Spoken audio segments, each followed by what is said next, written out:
Swastiastu. Assalamualaikum warahmatullahi wabarakatuh. Salam sejahtera, selamat pagi untuk kita semua. Puji syukur kami panjatkan kehadirat Tuhan Yang Maha Esa karena berkat rahmat-Nya kita dapat berkumpul di sini dalam acara berbagi praktik baik budaya positif di sekolah. Adapun susunan acaranya, yang pertama tadi pembukaan, sekarang dilanjutkan ke acara yang selanjutnya yaitu menyanyikan lagu Indonesia Raya.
Hadirin diharapkan untuk tetap berdiri.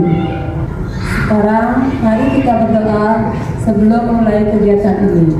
Kita berdoa sesuai dengan agama dan kepercayaan kita masing-masing. Berdoa dimulai.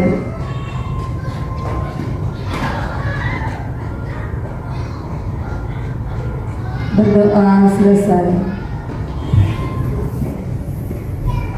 Hadirin dipersilakan duduk kembali. Acara yang selanjutnya yaitu sambutan dari Bapak Kepala Sekolah SD Negeri 1 Kediri. Kepada Bapak kami persilakan.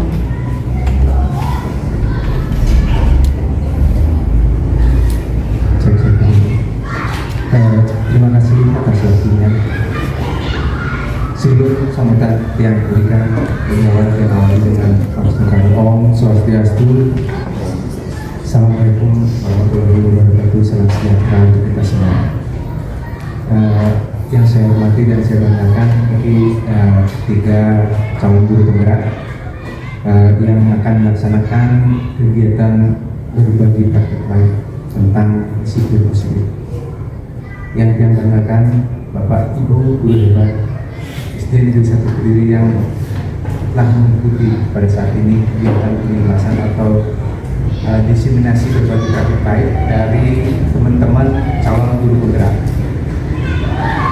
Baik Bapak Ibu yang saya hormati, seperti biasa tak intinya kita mengaturkan puji syukur kepada Tuhan Yang Maha Kuasa karena atas berkat rahmat beliau kita berada di tempat dalam keadaan sehat walafiat. Pada kesempatan yang berbahagia ini, izinkan saya menyampaikan beberapa hal terkait pentingnya budaya positif di lingkungan sekolah kita. Budaya positif adalah fondasi utama dalam menciptakan lingkungan belajar yang kondusif dalam sekolah yang sifatnya menyenangkan. Hal ini tidak hanya meningkatkan prestasi akademik sekolah kita, sesuai dengan visi sekolah kita adalah sekolah menuju SD Negeri 1 yang berprestasi. Jadi budaya positif ini sangat menunjang sekali untuk pencapaian visi sekolah kita. Di samping untuk mencapai tujuan prestasi akademik, tentunya budaya positif dapat membentuk karakter siswa, di mana karakter siswa itu yang terbentuk diharapkan yang baik dan bertanggung jawab. Budaya positif meliputi sikap saling menghormati, kerjasama, disiplin dan semangat belajar yang tinggi dengan mengimplementasikan budaya positif tersebut. Nah, kita dapat menciptakan generasi bangsa yang tidak hanya cerdas secara akademis, tentunya juga cerdas atau berakhlak mulia sesuai dengan profil belajar Pancasila. Bapak Ibu yang saya banggakan, budaya positif yang akan kita harapkan di sekolah kita itu mungkin dapat dicapai dengan beberapa langkah. Di antaranya, yang pertama mungkin menerapkan nilai-nilai kedisiplinan. Untuk menerapkan nilai-nilai kedisiplinan tersebut, mari kita mulai dari hal-hal yang sangat sederhana seperti datang tepat pada waktunya, berpakaian yang rapi, mematuhi peraturan sekolah, kedisiplinan, dan tanggung jawab kita untuk menuju kunci sukses dalam segala kehidupan. Yang kedua mungkin menghargai keberagaman, karena kita tahu sekolah kita ini betul-betul berada pada zona perkotaan yang berada pada budaya yang keberagaman juga. Jadi diharapkan sekolah adalah miniatur masyarakat yang terdiri dari berbagai latar belakang. Nah, marilah kita saling menghormati dan menghargai perbedaan tersebut, serta menciptakan lingkungan yang inklusif dan ramah bagi semua. Kemudian yang berikutnya mungkin dengan membangun kerjasama dan gotong royong. Dengan saling bekerja sama, kita bisa menciptakan tujuan bersama yang lebih mudah dan efisien, Bapak Ibu. Kerjasama antara siswa dan guru, kemudian dengan staf sekolah, akan menciptakan lingkungan yang harmonis dan produktif pula. Kemudian yang bisa kita lakukan juga dengan menumbuhkan semangat belajar pada peserta didik kita. Dan yang terakhir mungkin mengembangkan kreativitas serta inovasi. Baik, dengan dilaksanakannya diseminasi berbagi praktik baik oleh CGP, saya berharap kita semua memahami dan bisa mengaplikasikan budaya positif itu untuk sekolah kita, untuk kemajuan sekolah kita yang dapat mendukung perkembangan karakter dan potensi setiap individu atau peserta didik yang bersekolah di SD Negeri 1. Baik, itu yang bisa saya sampaikan pada kesempatan pagi hari ini. Sebagai akhir kata, yang akhiri dengan mengaturkan para Santi, Om Santi Santi Santi Om. Wassalamualaikum warahmatullahi wabarakatuh. Waktu yang dimatikan. Itulah tadi sambutan dari Bapak Kepala Sekolah. Untuk acara yang selanjutnya di pemaparan materi. Pemaparan materi yang pertama dibawakan oleh Ibu Novi. Kepada Ibu Novi saya persilakan. Baik, terima kasih Ibu Surya atas waktunya. Yang terhormat Bapak Kepala SD Negeri 1 Kediri, dan yang saya hormati Bapak Ibu Guru SD Negeri 1 Kediri, dan saya ucapkan terima kasih sudah meluangkan waktunya untuk mengikuti diseminasi praktik baik, berbagi praktik baik budaya disiplin positif di sekolah. Nah, sebelum masuk ke materi, sekarang kita akan ice breaking dulu ya, tebak gambar. Nanti Bapak Ibu Guru yang bisa menjawab, silahkan angkat tangannya. Ya, di sana ada gambar jambu, batu. Ya, Bu Komang, jambu batu. Coba kita cek. Iya, betul jawabannya, jambu batu. Hadiah Bu, Dapat jajan kotaknya itu dah hadiahnya ya. Ya, di sana ada jam, ditambah bu, di bawahnya ada batu. Jadinya jambu batu. Ya, terus yang kedua, di sana ada gambar pisau. Ada gambar apa ya itu? Tajam. Pisau saja. Ya, coba kita cek.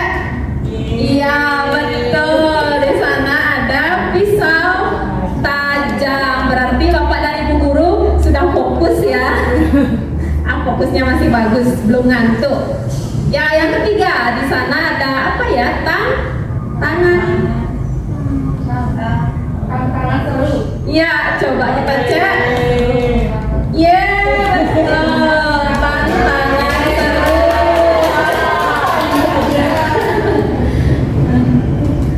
Ya, sudah 3 saja ya. Nah, pokok bahasan yang akan kita bahas hari ini yang pertama ada 6 ya. Yang pertama disiplin positif dan nilai-nilai kebajikan universal. Yang kedua teori motivasi, hukuman, penghargaan dan restitusi. Yang ketiga adalah keyakinan kelas. Yang keempat kebutuhan dasar manusia dan dunia berkualitas akan disampaikan oleh Ibu Eka. Dan materi yang kelima yaitu 5 posisi kontrol. Dan yang terakhir adalah segitiga restitusi nanti akan disampaikan oleh Ibu Surya. Ya, yang pertama adalah disiplin positif dan nilai kebajikan universal. Ya, tujuan disiplin positif adalah menanamkan motivasi pada murid-murid untuk menjadi orang yang mereka inginkan dan menghargai diri sendiri dengan nilai-nilai yang mereka percaya. Budaya positif di sekolah yaitu nilai-nilai dan kebiasaan-kebiasaan di sekolah yang berpihak pada peserta didik agar mereka dapat berkembang menjadi pribadi yang kritis, penuh hormat, dan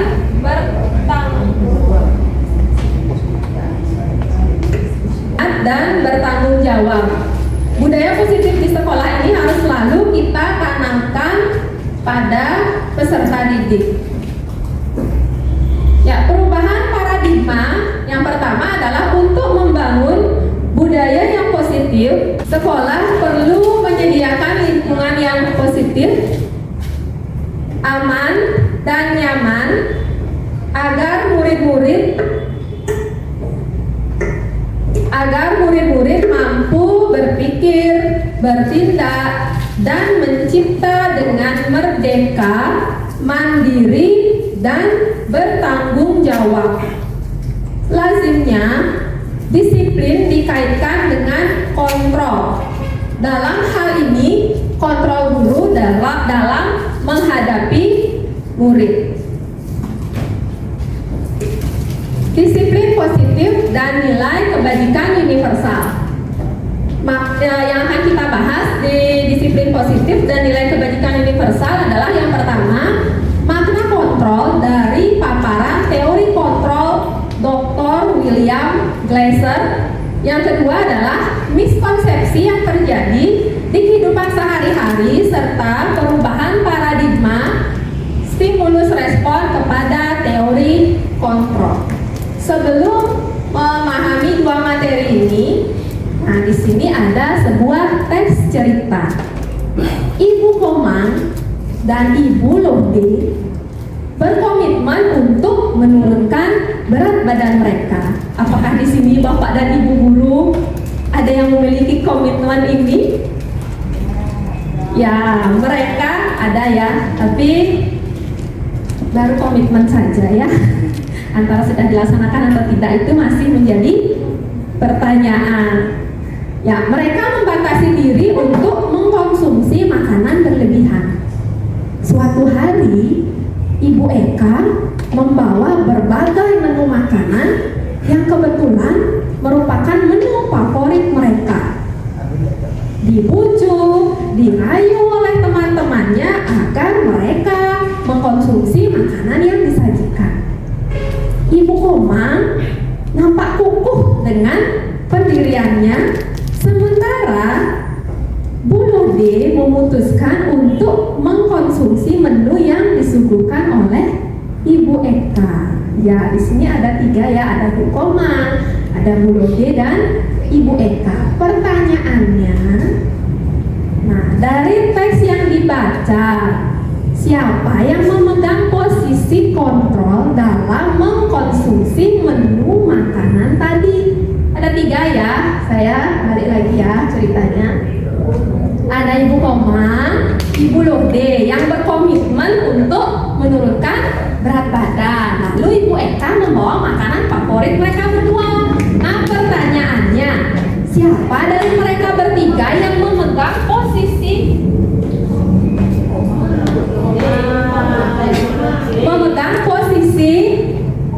kontrol dalam mengkonsumsi menu makanan tadi? Ayo, siapa yang mau menjawab? Ibu Wayan, coba Bu Wayan. Oh ya, jawaban Ibu Wayan adalah Bu Komang. Apakah ada lagi? Siapa lagi? Iya, betul ya. Yang memegang kontrol atas posisi, konsumsi menu yang disuguhkan itu ya adalah 2 orang ini ya. Karena mereka yang berkomitmen untuk menurunkan berat badan. Ya, betul sekali ya. Di sini ada Bu Komang dan Ibu Lodi ya. Nah, menurut Bapak Ibu yang mana sih yang lebih komitmennya lebih bagus antara Bu Komang sama Ibu Lodi? Iya, betul ya, Ibu Komang dia berkomitmen dan bisa menjaga komitmennya ya. Terus, nah di sini kita sendiri yang memegang kontrol atas menu makanan yang akan kita konsumsi. Itu tergantung pada diri kita masing-masing sesuai dengan kebutuhan dasar kita saat itu ya. Bukan dari orang lain. Orang lain itu hanya berusaha mempengaruhi.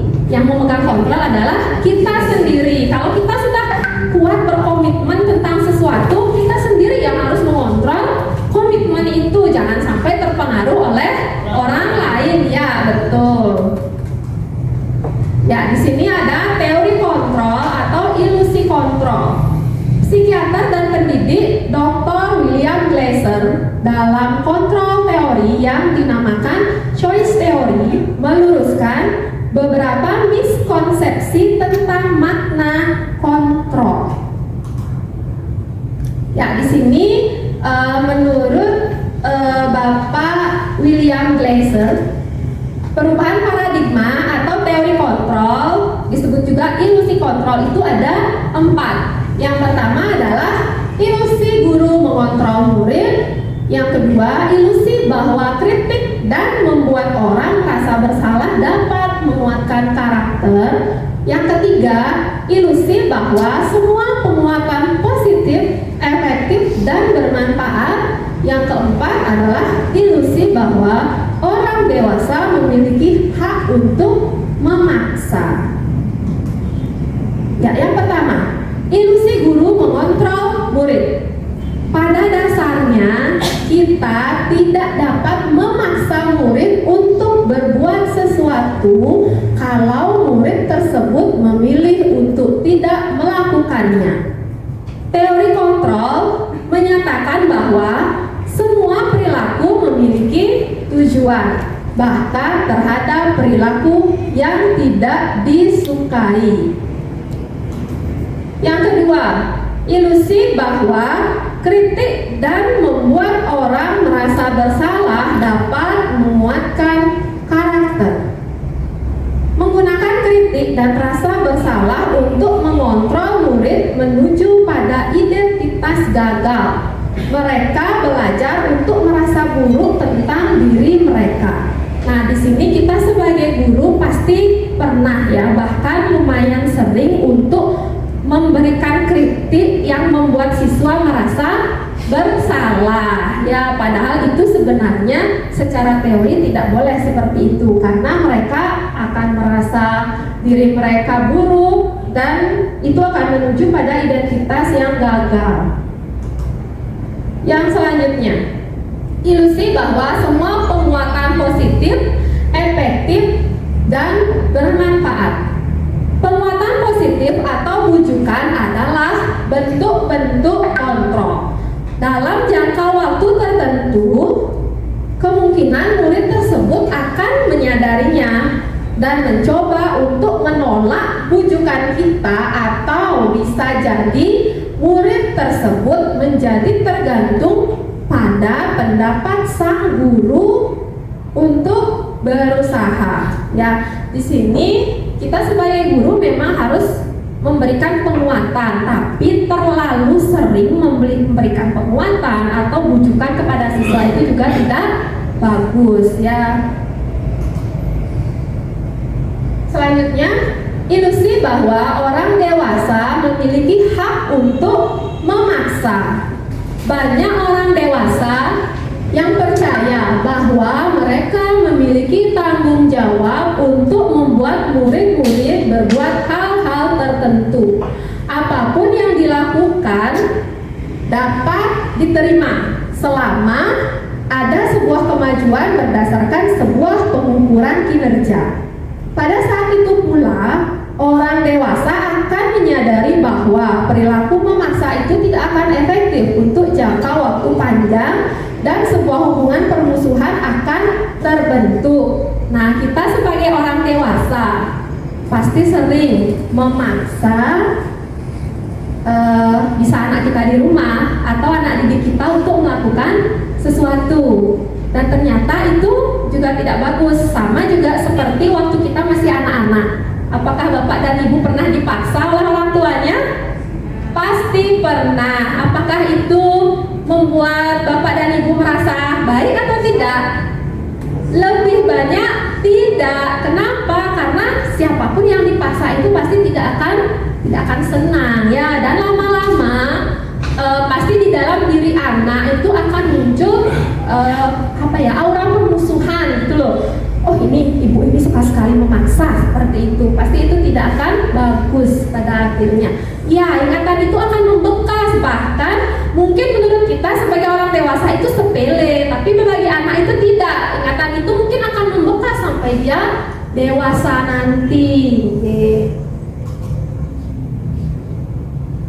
Nah, bagaimana seseorang bisa berubah dari paradigma stimulus respon kepada pendekatan teori kontrol?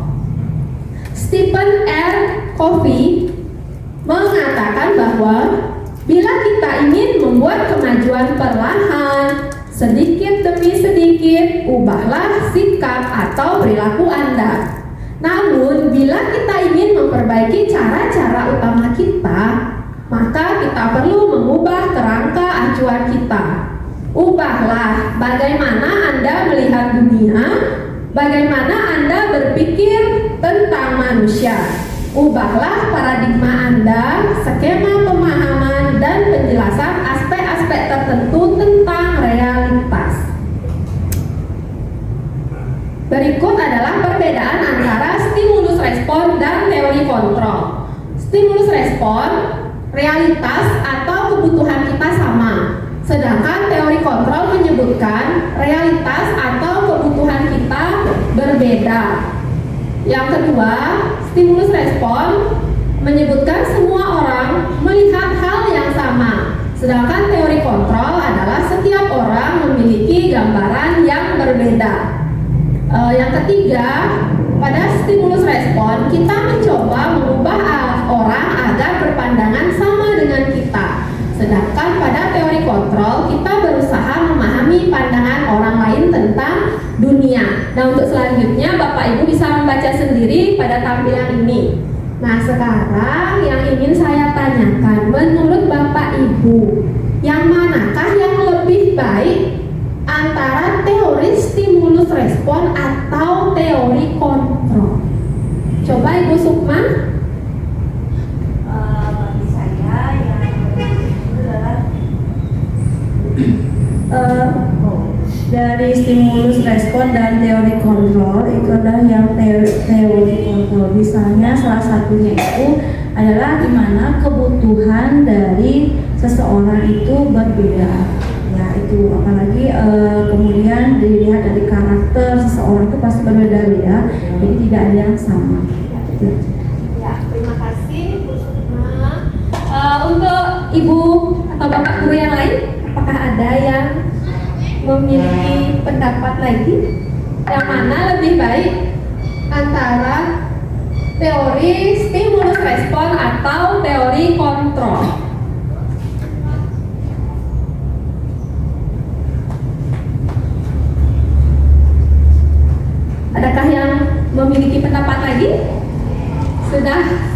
semuanya sudah sama nih pendapatnya dengan Ibu Sukma ya, bahwa yang lebih baik itu jelas teori kontrol, karena di sini kita harus memahami ya bahwa setiap orang itu pasti memiliki kebutuhan, gambaran yang berbeda ya, pasti semua perilaku itu memiliki tujuan dan hanya kita sendiri yang bisa mengontrol diri kita, bukan dikontrol oleh, iya betul sekali, bukan dikontrol oleh orang lain ya.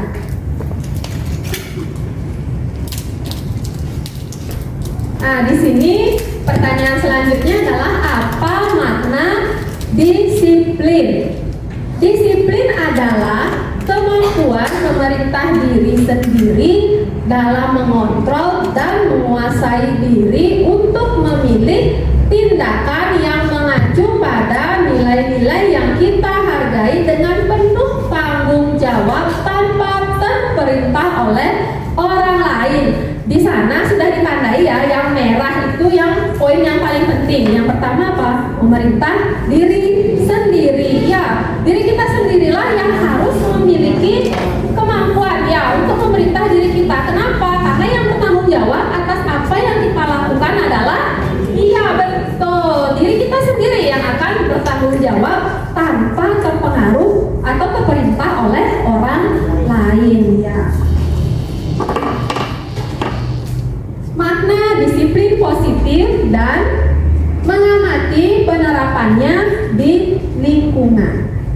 Kata disiplin sering dihubungkan dengan hukuman, padahal itu sungguh berbeda.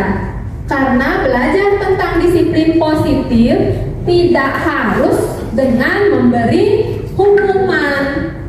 Justru itu adalah salah satu alternatif terakhir dan bila perlu tidak digunakan sama sekali. Nah, kalau dulu mungkin tahun 90-an, hukuman itu adalah sesuatu yang wajib ya, bisa dibilang Bapak Ibu. Karena kenapa? Dulu ada mungkin siswa yang terlambat. Apakah Bapak Ibu guru di tahun 90-an itu pernah menanyakan, kenapa kamu terlambat nak? Jarang sekali, hampir tidak pernah. Terus ada juga anak yang tidak membuat PR, biasanya langsung diapakan Bapak Ibu? Langsung dihukum. Dihukumnya itu dengan dipukul, bisa tangannya dipukul pakai penggaris, bisa dengan kayu. Dan Bapak Ibu yang sudah dewasa sekarang, apakah ingatan itu masih terpatri dalam ingatannya? Masih, pasti. Nah, sekarang diharapkan kita sebagai guru tidak boleh memberikan hukuman ya. Nanti selanjutnya ada pembahasan hukuman bisa diganti dengan konsekuensi ya. Nanti akan dijelaskan apa perbedaan hukuman dan konsekuensi. Nah, selanjutnya adalah bagaimana disiplin menurut Ki Hajar Dewantara. Ya, menurut Ki Hajar Dewantara, di mana ada kemerdekaan, disitulah harus ada disiplin yang kuat.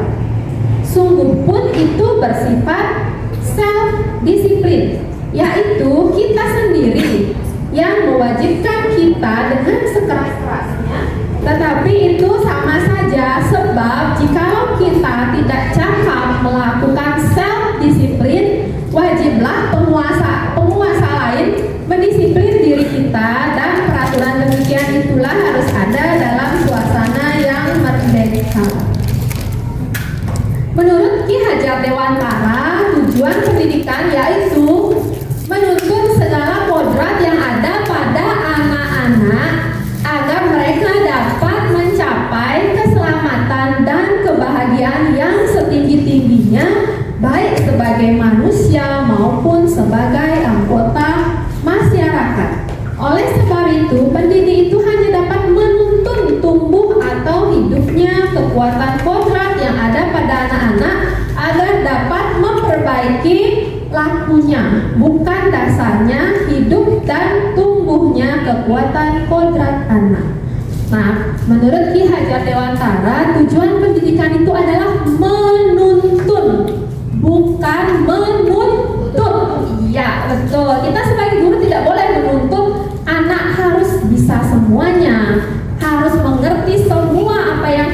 diwajarkan karena setiap anak itu memiliki potensi dan kodratnya masing-masing. Ya, berikut akan kita bahas tentang nilai kebajikan universal. Nilai kebajikan universal itu adalah nilai-nilai yang kita hargai atau nilai-nilai kebajikan itu adalah sifat-sifat positif manusia yang merupakan tujuan mulia yang ingin dicapai oleh setiap individu. Nilai-nilai kebajikan yang ingin dicapai setiap anak di Indonesia dikenal dengan profil pelajar Pancasila. Ya, profil pelajar Pancasila itu adalah karakter yang diharapkan untuk diraih oleh peserta didik yang didasarkan pada nilai-nilai luhur Pancasila. Ya, untuk bagian-bagian dari profil pelajar Pancasila tidak saya bacakan lagi ya, karena saya yakin Bapak Ibu pasti sudah hafal, sudah memahami, bahkan sudah sering menerapkan ini pada pembelajaran sehari-hari, baik di kelas ataupun di luar kelas. Ya, diharapkan peserta didik juga nanti mampu memahami dan menerapkan nilai-nilai dari profil pelajar Pancasila. Selanjutnya adalah teori motivasi, hukuman, penghargaan, dan restitusi. Teori motivasi perilaku manusia ada 3, yaitu yang pertama, untuk menghindari ketidaknyamanan atau hukuman. Motivasi ini bersifat eksternal. Ini adalah tingkat terendah dari motivasi perilaku manusia. Biasanya orang yang memotivasi perilakunya untuk menghindari hukuman atau ketidaknyamanan. Yang kedua adalah untuk mendapatkan imbalan atau penghargaan dari orang lain. Motivasi ini juga bersifat eksternal, satu tingkat di atas motivasi yang pertama. Di sini orang berperilaku untuk mendapatkan imbalan atau penghargaan dari orang lain. Teori motivasi yang ketiga adalah untuk menjadi orang yang mereka inginkan dan menghargai diri sendiri dengan nilai-nilai yang mereka percaya. Motivasi ini bersifat internal dan membuat seseorang memiliki disiplin positif. Di sana sudah disebutkan 3 teori motivasi perilaku manusia. Nah, sekarang saya akan menyebutkan satu contoh perilaku siswa. Nanti saya tunjuk salah satu Bapak atau Ibu untuk menjawab itu termasuk teori motivasi perilaku manusia yang mana. Pada suatu hari ada seorang siswa yang bernama Andi. Dia membuat PR di rumah karena takut akan dihukum oleh ibu gurunya di sekolah. Nah, kalau seperti itu contoh kasusnya. Ya, Pak Adi, silahkan. Ya, menurut dia itu namanya untuk menghindari ketidaknyamanan atau hukuman. Ya, betul sekali. Terima kasih Bapak. Ya, betul ya jawabannya Pak Adi, betul sekali. Perilaku Andi itu motivasinya adalah untuk menghindari ketidaknyamanan atau hukuman. Nah, kasus selanjutnya,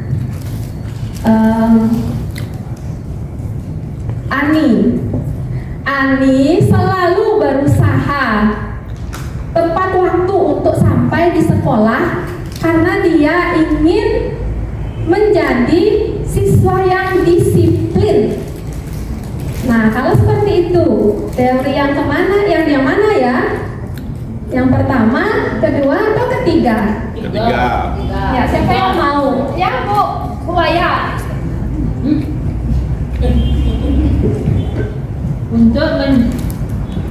Untuk menjadi orang yang mereka inginkan dan menghargai diri sendiri dengan nilai-nilai yang mereka percaya, ini memotivasi yang bersifat internal dan akan membuat seseorang memiliki disiplin positif. Ya, betul.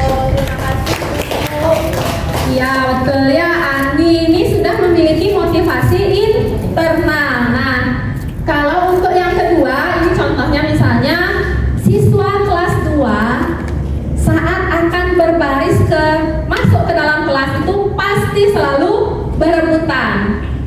Nah, ibu guru Yasmin misalnya, dia memberikan ini untuk anak-anak kelas 2. Anak-anak, kalau kalian mau disiplin masuk ke dalam kelas dan tidak berebut, nanti ibu akan memberikan tanda bintang gitu misalnya. Itu masuk ke motivasi yang kedua, ya, untuk mendapatkan imbalan atau penghargaan dari orang lain. Kelemahannya adalah saat Ibu Yasmin tidak masuk, apakah anak-anak kelas 2 akan mau tetap disiplin? Tidak. Kenapa? Karena yang memberikan penghargaan atau imbalan hanya Ibu Yasmin. Itu kelemahannya. Jadi itu adalah motivasi yang bersifat eksternal. Ya, teori perilaku motivasi atau perilaku manusia yang tadi sudah saya jelaskan. Yang pertama dan kedua itu masuk motivasi eksternal. Itu adalah berasal dari luar. Kalau pemicunya atau yang membuat memotivasi itu tidak ada, itu akan hilang motivasinya. Yang ketiga adalah untuk menghargai diri sendiri. Itulah yang terbaik, ya, motivasi internal yang akan capai pada tujuan disiplin positif. Ya, hukuman bersifat tidak berencana atau tiba-tiba. Anak atau murid tidak tahu apa yang akan terjadi dan tidak dilibatkan.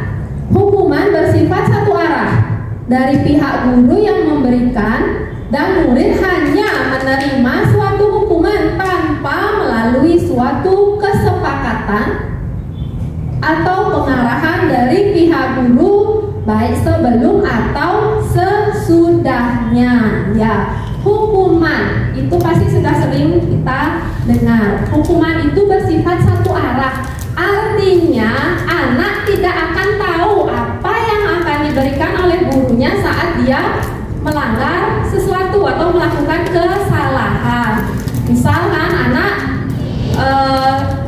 tidak membawa PR, tanpa adanya suatu kesepakatan, saat dia tidak membuat PR, kamu keluar, lari keliling lapangan 5 kali, seperti itu. Jadi anak itu tidak akan tahu apa yang akan diberikan oleh gurunya saat dia melakukan kesalahan. Ya, itu hukuman. Yang kedua, konsekuensi. Konsekuensi itu adalah sudah berencana atau sudah disepakati, sudah dibahas dan disetujui oleh murid dan guru. Umumnya bentuk-bentuk konsekuensi dibuat oleh pihak guru atau sekolah dan murid sudah mengetahuinya sebelum konsekuensi yang akan diterima bila ada pelanggaran. Kita akan membentuk konsekuensi, ya. Misalnya, apabila datang terlambat, murid akan mendapat apa misalnya, atau apabila siswa tidak membuat PR, maka harus menulis apa misalnya, menulis tulisan ini sebanyak 1 halaman. Itu misalnya, itu konsekuensi. Jadi siswa misal datang terlambat, dia sudah tahu, oh saya akan mendapat konsekuensi ini kalau datang terlambat. Saya akan mendapat konsekuensi ini kalau saya tidak membuat PR. Seperti itu. Itu perbedaannya antara hukuman dan konsekuensi. Ya, yang ketiga adalah restitusi. Restitusi itu adalah proses menciptakan kondisi bagi murid untuk memperbaiki kesalahan mereka, sehingga mereka bisa kembali pada kelompok mereka dengan karakter yang lebih kuat. Ini dimaksudkan seperti ini, misalnya restitusi. Misal ada anak yang suka datang terlambat. Di awal kita bertanya dulu, atau kita menguatkan identitasnya dulu. Mengapa datang terlambat, nak? Atau kita juga menyebutkan, ya setiap orang pasti pernah melakukan kesalahan seperti itu. Lalu kita bertanya, mengapa dia datang terlambat? Pasti setiap siswa itu punya alasan datang terlambat itu karena apa. Lalu kita juga harus bertanya kepada anak, apa solusi yang akan dia lakukan agar dia tidak datang terlambat lagi, seperti itu. Jadi diharapkan nanti karakter atau perilaku mereka akan berubah ke arah yang lebih baik. Restitusi ini adalah salah satunya untuk memunculkan motivasi internal pada diri siswa. Jadi siswa itu saat kita melakukan restitusi, dia tidak akan kesal, tidak akan marah kepada kita seperti kita memberikan hukuman. Ya, sama seperti misal untuk orang dewasa tidak menggunakan helm saat mengendarai sepeda motor. Padahal itu ada konsekuensi dan hukumannya, ya. Kalau ada misalnya razia, pasti nanti kena denda atau mungkin apa ya, kena tilang seperti itu, ya. Tapi kalau tidak ada razia, apakah mereka mau menggunakan helm? Ada yang mau dan banyak juga yang tidak. Itu karena dia tidak punya motivasi internal. Dia tidak memahami bahwa helm itu gunanya adalah untuk, iya betul, untuk keselamatan. Ya, ciri-ciri restitusi yang membedakannya dengan program disiplin lainnya. Yang pertama adalah restitusi bukan untuk menebus kesalahan, namun untuk belajar dari kesalahan. Yang kedua, restitusi memperbaiki hubungan. Yang ketiga, restitusi adalah tawaran, bukan paksaan. Yang keempat, restitusi menuntun untuk melihat ke dalam diri. Ya, di sini ada perbedaan ya antara hukuman tentang konsekuensi dan restitusi. Ya, silakan dibaca ya Bapak Ibu. Yang menurut saya paling tidak boleh kita lakukan untuk saat ini adalah hukuman. Diharapkan lebih memberikan konsekuensi dan restitusi. Ya. Bisa yang lanjutkan? Ya, di sini juga ada lanjutannya ya, perbedaan antara hukuman, konsekuensi dan restitusi. Ya, di sini yang terlihat di sana adalah dampak pada murid. Dia akan marah, merasa bersalah, rendah diri dan mengasingkan diri saat diberikan hukuman. Dia pasti akan marah pada guru yang memberikan hukuman. Sedangkan kalau konsekuensi itu adalah dia kehilangan hak atau waktu jeda seorang diri. Untuk restitusi, murid atau anak tidak akan kehilangan waktu, namun bersemangat untuk memperbaiki diri. Terus lagi di sana hukuman itu dibuat sendiri oleh guru, sedangkan konsekuensi dibuat oleh guru dan murid. Sedangkan restitusi itu adalah dibuat oleh murid itu sendiri dengan beberapa pertanyaan yang diberikan oleh guru. Jadi misal tentang solusi dari masalah yang dia buat, apa konsekuensinya, itu dibuat sendiri oleh murid itu. Ya, untuk materi selanjutnya akan dibawakan oleh Ibu Eka. Untuk Ibu Eka, saya persilakan. Terima kasih atas waktunya. Untuk materi selanjutnya disajikan oleh saya sendiri.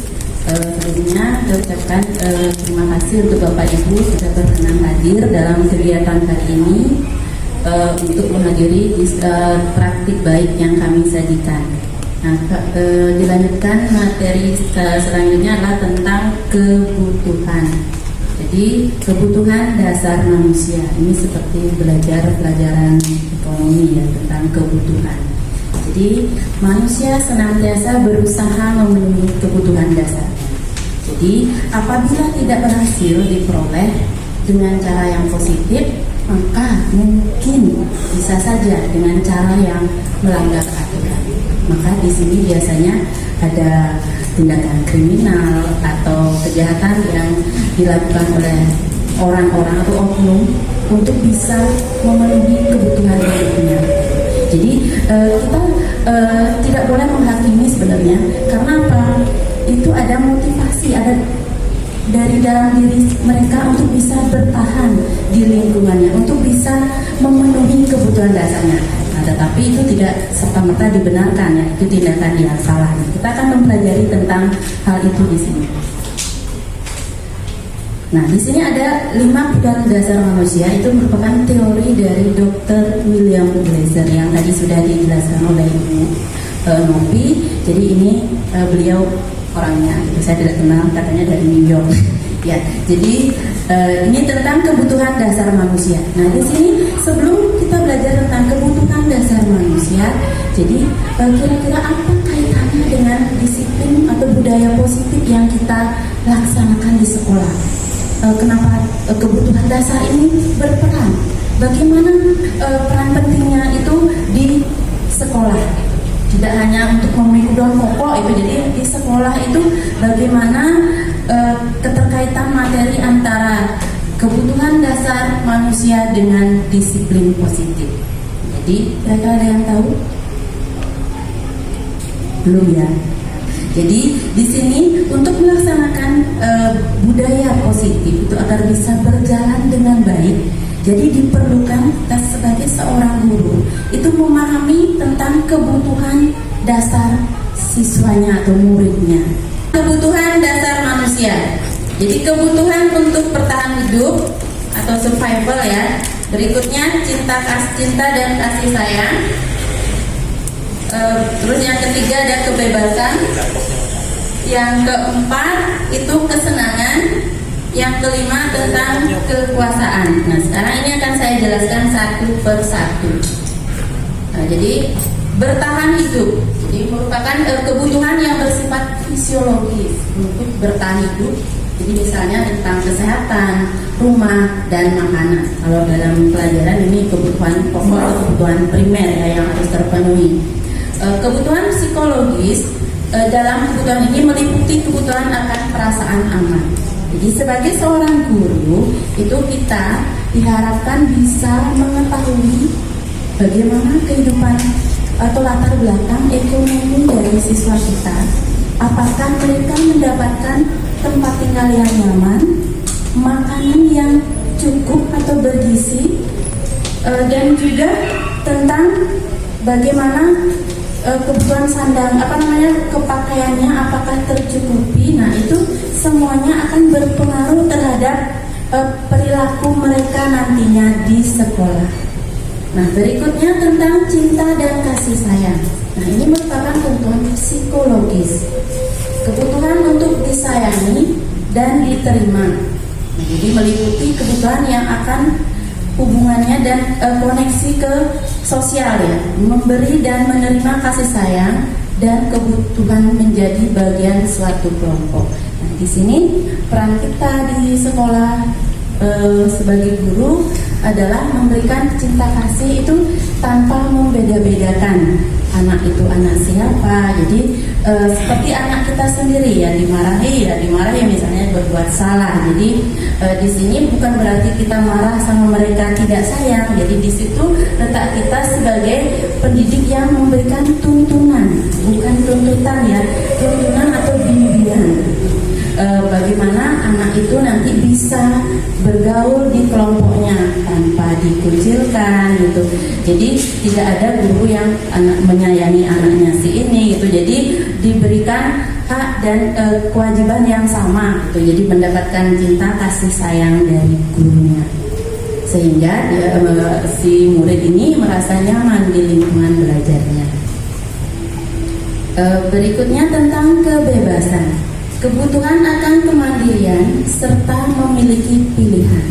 Nah, anak-anak dengan kebutuhan kebebasan yang tinggi menginginkan pilihan. Jadi suka mencoba-coba, senang mencoba hal-hal yang baru dan menarik. Nah, di sini peran kita sebagai guru di saat kita mendampingi siswa kita belajar di kelas. Jadi kita bisa memberikan anak-anak kebebasan dalam memilih. Bukan berarti kebebasan yang sebebas-bebasnya, tetap bebas dalam artian positif, ada batasannya. Jadi memilih untuk salah satunya dalam kegiatan kelompok, memilih kelompoknya untuk bisa melaksanakan kegiatan belajar kelompok, memilih atau menentukan tentang gaya belajar yang mereka sukai sehingga bisa lebih mudah untuk memahami pembelajaran. Jadi di situ peran kita tidak boleh kita menentukan sendiri kegiatan yang dilakukan sedangkan siswa itu tidak suka. Jadi pilihan itu wajib diberikan kepada murid sehingga merasa dibutuhkan. Jadi diperhitungkan dia, jadi ikut berperan serta dalam kegiatan pembelajaran. Nah berikutnya kebutuhan untuk mencari kesenangan. Nah jadi untuk bermain dan tertawa. Anak-anak dengan kebutuhan kesenangan tinggi biasanya menikmati apa yang dilakukan. Jadi anak-anak ini namanya juga dunia anak-anak, jadi senangnya bermain. Nah di sini makanya kita dalam pembelajaran sebagai guru perlu menyelipkan beberapa permainan yang mendidik. Nah ice breaking itu penting, itu untuk meningkatkan motivasi belajar siswa, tidak monoton dengan hanya hitungan, bacaan. Jadi sebagai guru kita dituntut untuk inovatif, kreatif dalam menyajikan pembelajaran sehingga menyenangkan bagi murid. Berikutnya tentang kebutuhan penguasaan. Nah, kebutuhan ini berhubungan dengan kekuatan untuk mencapai sesuatu. Kebutuhan ini meliputi keinginan untuk dianggap berharga, kompeten, diakui, dan dihormati. Nah, tidak hanya anak-anak, mungkin Bapak Ibu juga seperti itu kan. Nah, jadi anak-anak di sini diberikan misalnya seperti tantangan untuk menyelesaikan sesuatu, game misalnya, atau diberikan sebuah permasalahan untuk bisa menemukan sendiri solusi atau penyelesaian dari masalah tersebut. Jadi jika mereka mampu menyelesaikan, nah mereka akan merasa senang, puas diri, dan merasa menguasai materi yang mereka pelajari. Jadi di situ kebutuhan penguasaan itu seperti itu dalam pelaksanaannya biasanya. Jadi anak-anak contohnya misalnya dikasih soal yang sulit, mereka mampu menaklukkan soalnya itu dengan baik. Jadi di situ anak-anak merasa senang sehingga termotivasi untuk belajar. Nah di sini kita menuju ke keyakinan kelas. Jadi tadi sudah disinggung sedikit tentang keyakinan kelas di sama Bu Nopi ya. Ini lanjutan materinya tentang sekarang di sini mengapa disebut keyakinan kelas bukan peraturan kelas. Nah kira-kira ada yang tahu kenapa disebut keyakinan? Saya yakin, Anda tidak yakin, atau Anda yakin, saya tidak yakin, gitu. Jadi apa? Kenapa disebut keyakinan? Masih bertanya-tanya? Nah, saya juga akan bertanya. Nah, di sini mari kita jawab pertanyaan berikut. Mengapa kita memiliki peraturan tentang penggunaan helm pada saat mengendarai kendaraan roda 2 atau motor? Kira-kira apa jawabannya? Kalau Bapak Ibu mengendarai kendaraan bermotor menggunakan helm, kira-kira untuk apa? Gaya-gayaan atau bagaimana? Untuk melindungi diri, menjaga keselamatan, bagus sekali ya. Jadi kita mengendarai kendaraan bermotor itu memakai helm bukan hanya karena peraturan sebenarnya ya, tapi untuk melindungi diri. Tapi peraturan itu ada, pasti ada tujuan. Ya, ada tujuan di balik peraturan tersebut. Ya, bagus ya, keselamatan. Nah, berikutnya mengapa kita memiliki peraturan tentang penggunaan masker dan mencuci tangan setiap saat pada saat pandemi COVID-19? Kira-kira kita diajarkan seperti itu yang dikenal dengan kebiasaan new normal ya waktu itu. Jadi kita sampai beramai-ramai membeli masker, malah stok masker. Nah, bagaimana? Kira-kira untuk apa? Untuk melindungi diri sendiri. Tadi juga perlindungan. Nah, ini ya menjaga kesehatan. Jadi sehat ke kesehatan dia ya. Jadi, nah dari yang tadi yang pertama itu tentang perlindungan atau keselamatan ya. Yang kedua itu adalah apa namanya? Tadi kesehatan. Nah, dua itu kesehatan dan keselamatan merupakan bagian dari nilai kebajikan universal. Nah, itu tadi sudah dijelaskan juga dengan Bu Novi ya, nilai kebajikan universal. Nah, dari nilai kebajikan itulah itu adanya keyakinan. Kita yakin akan selamat, akan sehat memakai masker jika pada saat pandemi COVID-19. Kita yakin akan selamat sampai di tujuan. Nah, jika memakai helm. Jadi keyakinan itu ditumbuhkan dari diri kita sendiri sehingga kita mematuhi peraturan tersebut. Jadi keyakinan adalah nilai-nilai kebajikan universal yang disepakati secara tersirat maupun tersurat. Jadi peraturan tidak hanya harus tulisannya ada kita lihat, tetapi disirat berupa himbauan misalnya. Kita mematuhinya karena kita yakin dengan mematuhi peraturan kita akan selamat, kita akan sehat. Nah itu ya. Nah berikutnya kita lanjut ke ini ya. Ini adalah Dian Wilson ya, yang menyatakan bahwa suatu keyakinan akan lebih memotivasi seseorang dari dalam atau memotivasi secara intrinsik.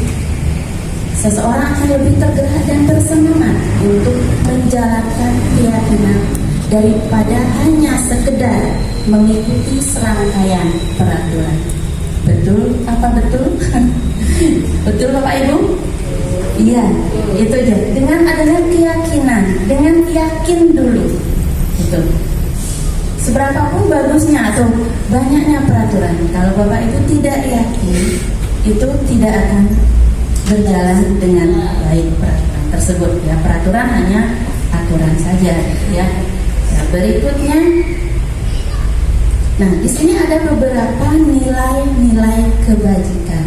Di sini yang pertama ada ketertiban, keselamatan, sopan santun, menghargai, komitmen, disiplin, menghormati dan kebersihan.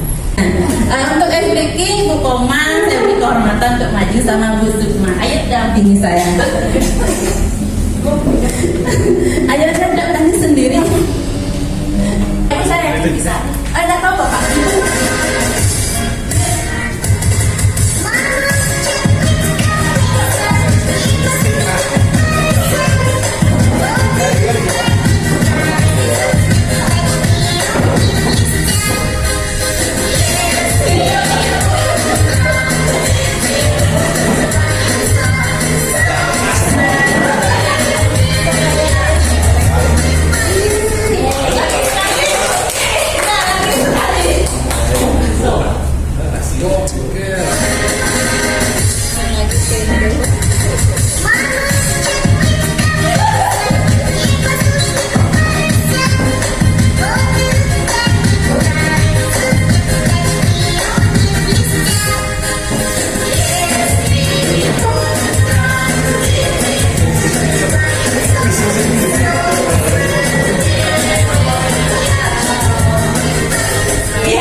Ya, terima kasih Bapak Ibu, kita sudah meregangkan otot dengan SDK yang lagi tren ya.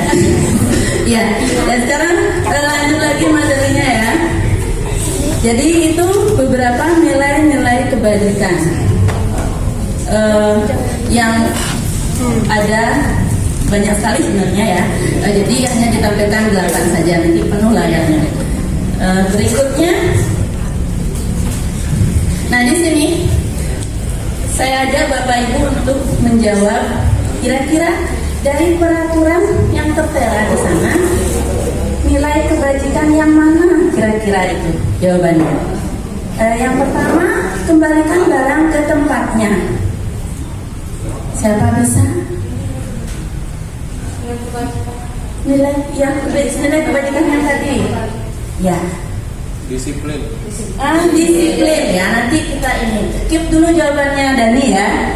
Berikutnya dilarang mengganggu orang lain.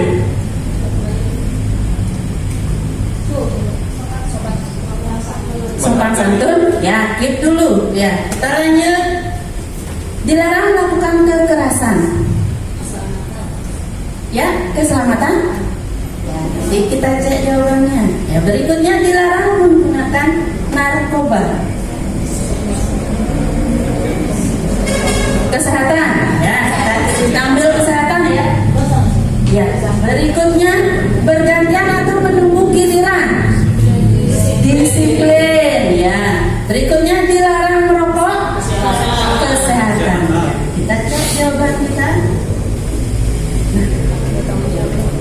Di sana.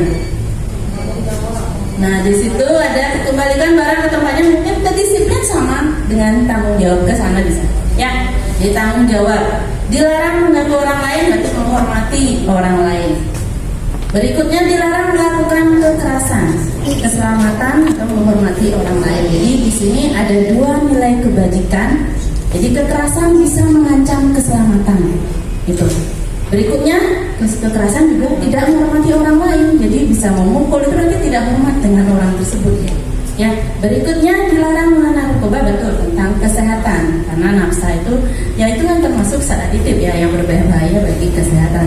Berikutnya bergantian atau menunggu giliran, itu yang menghormati orang lain gitu. Ya, jadi tidak rela antreannya disalib juga. Ya, jadi tidak berikutnya dilarang merokok, itu tentang kesehatan. Ya, pemerintah melarang juga itu ya sebenarnya. Tapi ya, kita lanjut.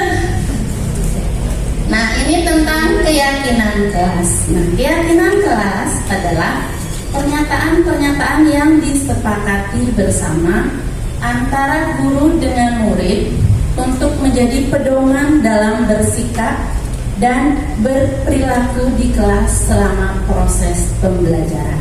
Nah, saya yakin Bapak Ibu sudah membuat keyakinan kelas di kelasnya masing-masing. Jadi, apa tujuannya tadi? Tujuan dibuatnya keyakinan kelas adalah untuk dijadikan pedoman ya, untuk berperilaku di kelas. Nah, tidak hanya di kelas sebenarnya, menyangkut di luar kelas, di lingkungan sekolah. Ya, berikutnya. Nah, di sini ada pembentukan keyakinan sekolah atau keyakinan kelas. Keyakinan kelas itu lebih abstrak dari peraturan. Nah, berikutnya dapat berupa pernyataan-pernyataan yang bersifat universal, yang tadi mengambil nilai-nilai kebajikan universal. Di situ, misalnya contohnya nilai kebajikan universal disiplin. Jadi peraturan kelasnya mungkin tentang mengembalikan barang yang dipinjam atau mengerjakan tugas tepat waktu. Nah, itu. Nah, berikutnya senantiasa dalam bentuk positif. Maksudnya dalam bentuk positif adalah kalimat dalam keyakinan kelas tersebut. Bukan seperti peraturan. Dilarang merokok, dilarang parkir di sini. Nah, itu merupakan peraturan. Kalau keyakinan kelas itu kalimatnya positif, tidak ada kata tidak atau dilarang. Nah, contohnya dilarang buang sampah sembarangan. Nah, jadi dalam kalimat keyakinan kelasnya seperti apa? Biar tidak ada kata dilarang. Jangan, tak boleh. Iya, buanglah sampah pada tempatnya. Itu kalimat yang digunakan. Tuh, ya, itu. Dilarang makan di kelas. Nah, ya, makanlah di tempat yang sudah ditentukan. Itu pokoknya intinya diganti kata tidaknya itu. Jadi yang menggunakan kalimat yang bersifat positif. Nah, berikutnya sebaiknya tidak terlalu banyak agar mudah dipahami. Jadi peraturan kelas itu hanya satu kalimat, tidak seperti paragraf. Jadi murid itu hanya sekali baca sudah paham maksudnya. Datang tepat waktu, ngerti kan? Gitu. Tidak bertele-tele kalimatnya berbelit-belit itu. Ya. Nah, berikutnya Sebaiknya sesuatu yang diterapkan di lingkungan tersebut. Ya, karena ini merupakan keyakinan kelas atau sekolah, jadi dibuat dalam ruang lingkup kepentingan kelas kita, jangan yang sampai di rumah, di tetangga mereka, di masyarakat. Jadi diterapkan di lingkungan tersebut. Jagalah kebersihan sekolah. Nah, itu misalnya berarti di lingkungan ini harus menjaga kebersihan. Berikutnya disusun dengan melibatkan semua warga sekolah atau kelas. Ya, nah ini akan diterapkan oleh warga sekolah atau warga kelas. Jadi dilibatkan mereka untuk menyusun keyakinan kelas tersebut, karena nanti mereka yang akan melakukannya atau melaksanakannya, itu ya, tidak semata-mata dibuat oleh guru itu sendiri atau kepala sekolah gitu. Jadi bersama-sama membuatnya. Berikutnya hendaknya ditinjau kembali dari waktu ke waktu. Nah, dilihat di sini seperti tadi bilang bahwa perkembangan atau perubahan itu selalu ada. Gitu. Jadi tidak bisa peraturan itu sekarang dibuat, tahun 90-an dibuat, tahun 2000-an masih berlaku. Zaman sudah berubah. Gitu. Jadi kita tidak boleh sampai ketinggalan zaman gitu. Misalnya pada saat sekarang itu kita harus memanfaatkan teknologi. Nah, itu berbeda dengan dulu, kan itu. Jadi bagaimana peraturan atau keyakinan kelas itu harus relevan dengan keadaan atau perkembangan zaman. Nah, di sini ada tahapan pembuatan keyakinan sekolah atau kelas. Nah, yang pertama Bapak Ibu lakukan adalah mempersilahkan warga sekolah atau murid-murid di sekolah atau kelas untuk mencurahkan pendapat tentang peraturan yang perlu disepakati di sekolah atau kelas. Jadi setiap anak itu diharapkan bisa mengemukakan pendapatnya atau idenya, kira-kira keyakinan kelas yang seperti apa, poin-poinnya itu yang dibuat. Nah, nanti ada anak-anak yang mengusulkan, pasti ada. Jadi, Bu, yang terlambat tidak boleh datang terlambat. Nah, itu misalnya pasti aja kalimatnya, biarin dulu nanti kita luruskan kembali. Nah, berikutnya mencatat semua masukan. Nah, itu ditampung semua. Mungkin dalam bentuk sticky note atau mereka buat ditempelkan atau dalam catatan. Nah, berikutnya menyusun keyakinan kelas atau sekolah. Jadi jangan terlalu banyak, karena terlalu banyak nanti pusing menerapkannya. Jadi cukup 5 sampai 6 saja. Itu ini di lingkungan SD ya. Berikutnya meninjau kembali daftar surat pendapat yang sudah dicatat. Nah, itu jangan sampai kelebihan, dilihat di situ. Misalnya ada yang sama maksudnya, bisa dijadikan satu. Meninjau ulang keyakinan kelas atau sekolah. Jadi sebelum kita setujui, jadi ditinjau ulang lagi, siapa tahu ada poin-poin yang tidak layak untuk dicantumkan. Nah, berikutnya ada menyetujui dan menandatangani keyakinan sekolah atau kelas. Nah, ini diharapkan tidak hanya ditandatangani oleh guru, tetapi semua anak. Mungkin belum bisa tanda tangan, bisa pakai cap jari, ya. Nah, anak lebih seru biasanya. Nah, berikutnya keyakinan sekolah atau kelas ditempelkan di tempat yang mudah dilihat. Ya, jangan sampai disembunyiin di belakang pintu, belakang lemari. Jadi percuma. Jadi dipajang di dinding yang mudah terlihat. Jadi apabila nanti ada siswa yang melanggar keyakinan kelas itu, kita cukup mengingatkan si anak seperti ini, keyakinan kelas. Nah, seperti apa, yang mana yang dilanggar. Ya, nah berikutnya di sini ada contoh keyakinan kelas. Nah, misalnya ini ada beberapa versi ya. Ini ada yang hormat, tadi nilai kebajikannya menghormati, hormat. Kami meyakini bahwa sangat penting untuk menghormati semua orang dan barang milik orang lain. Nah, itu. Berikutnya bekerja. Kami meyakini bahwa sangat penting untuk mengerjakan segala pekerjaan atau mengikuti kegiatan yang telah ditugaskan. Nanti keyakinan kelasnya ini mungkin berpengaruh pada perilaku siswa dalam mengerjakan tugas sehingga bisa selesai tepat pada waktunya dan hasilnya sesuai dengan yang diharapkan. Nah, berikutnya diterima dan dimiliki. Kami meyakini bahwa sangat penting untuk merasa diterima pada suatu kelompok dan saling peduli satu dengan yang lainnya. Jadi tidak ada anak-anak yang tidak diajak, itu dikucilkan, jadi atau merasa superior sendiri gitu ya. Jadi semua diharapkan bisa saling menerima keberagaman yang ada di sekolah. Nah, ini contoh lainnya juga ada. Jadi yang ada yang versi yang satu, ini yang versi yang keduanya ya. Jadi ada misalnya ada keyakinan kelas itu bertanggung jawab mengerjakan tugas piket. Jadi di sini nilai kebajikan yang mana kira-kira? Tanggung jawab tadi mengerjakan tugas tepat waktu piketnya. Ya, tanggung jawab disiplin ya, disiplin akan tugasnya. Berikutnya bersikap jujur. Ini nilai kebajikannya adalah kejujuran. Nah, kejujuran berarti sesuai dengan profil pelajar Pancasilanya adalah poin yang pertama, bertakwa kepada Tuhan Yang Maha Esa dan berakhlak mulia. Kan itu ya. Nah, berikutnya bersikap tenang saat pelajaran berlangsung. Ini termasuk ya, bisa disiplin, bisa juga apa? Bisa juga sopan, santun juga bisa. Ya, tenang dengan tidak ribut berarti menghargai atau perilakunya itu sopan gitu, terhadap lingkungan di sekitarnya atau gurunya. Bersikap sopan dan menghormati guru. Nah, ini sopan, santun. Ya. Berikutnya saling tolong menolong. Nah, ini kenanya yang mana dimensi profil pelajar Pancasilanya, nilai kebajikannya yang mana yang kena? Gotong royong. Iya, betul, patut adi 100 ya. Nanti sama Bu Surya ya hadiahnya.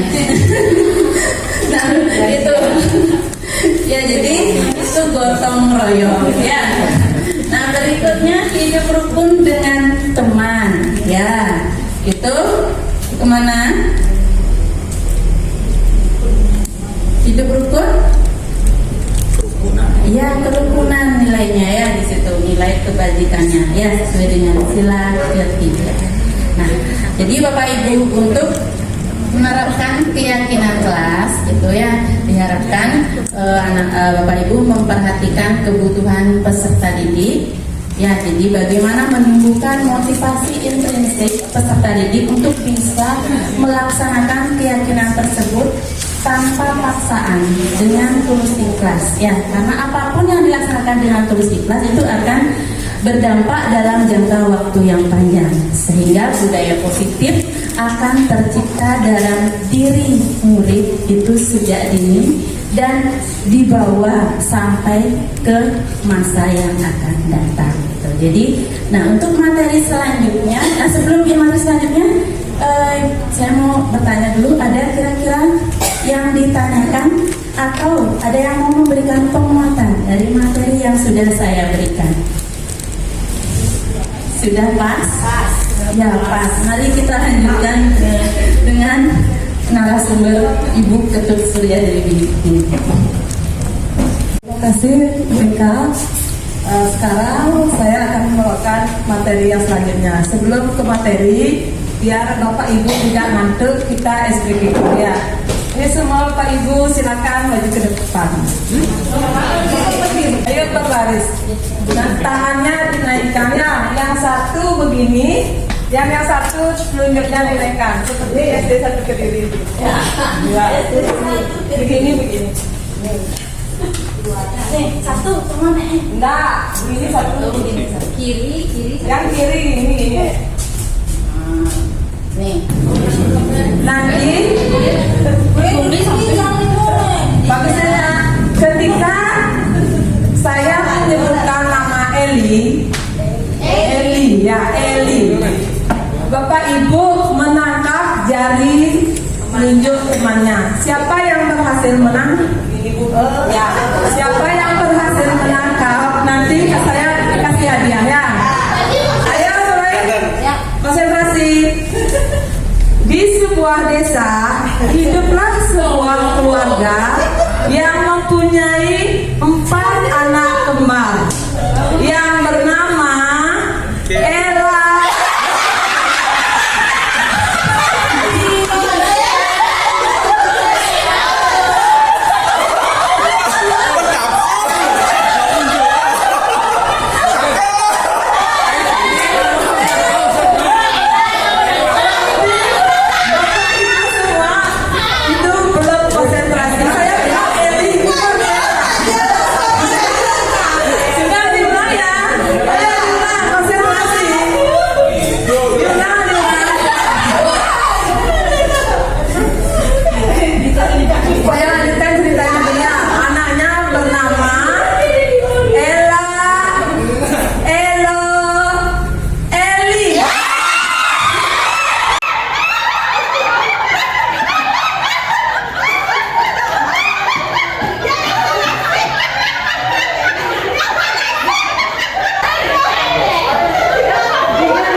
dipersilakan.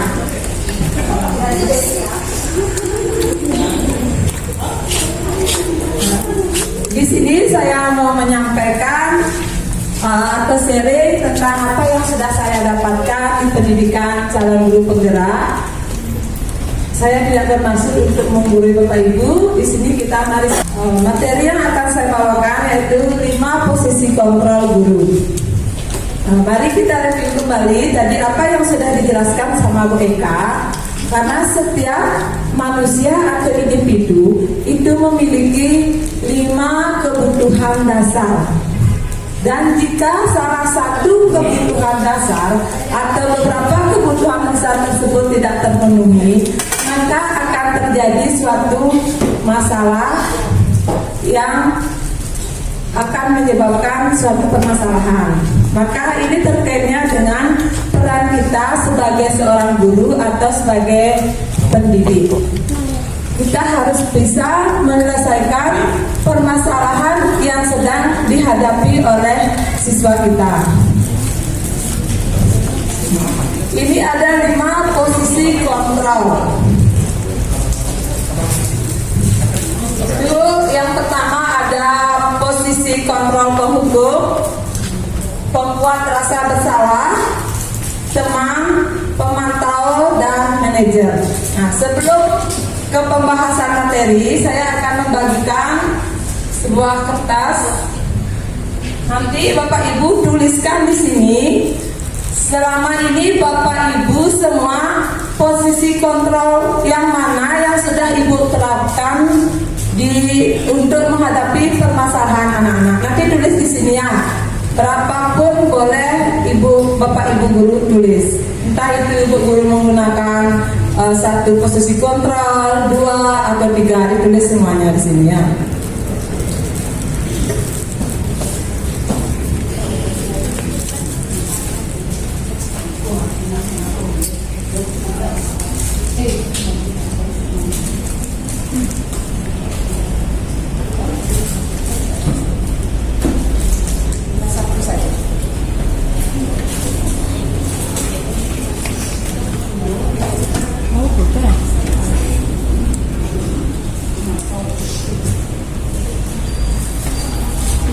Ya, silakan ditulis Bapak Ibu. Dan nanti setelah menulis dipegang saja dulu ya, jangan dikumpul, pegang saja dulu.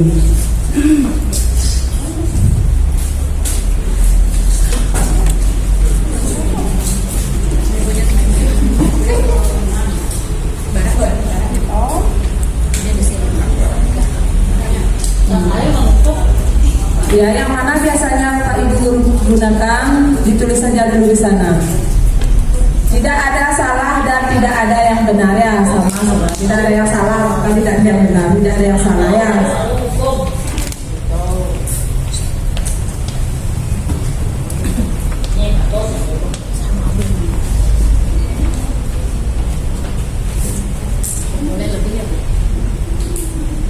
Boleh lebih dari 1 boleh.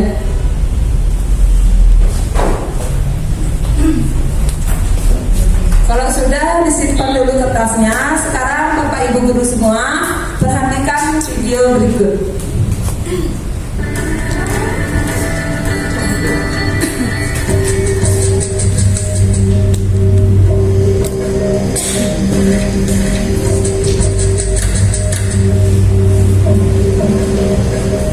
Naren, sini kamu.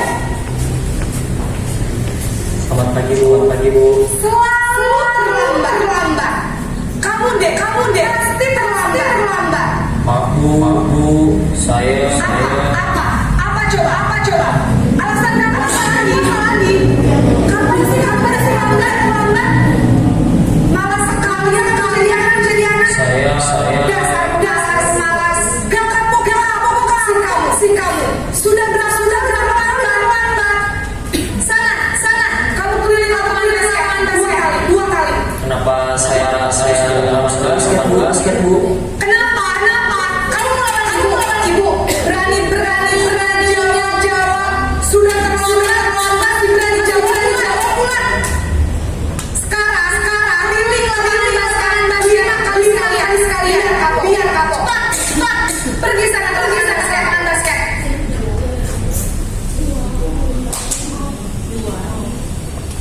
Itu tadi posisi bauku. Ini yang selanjutnya.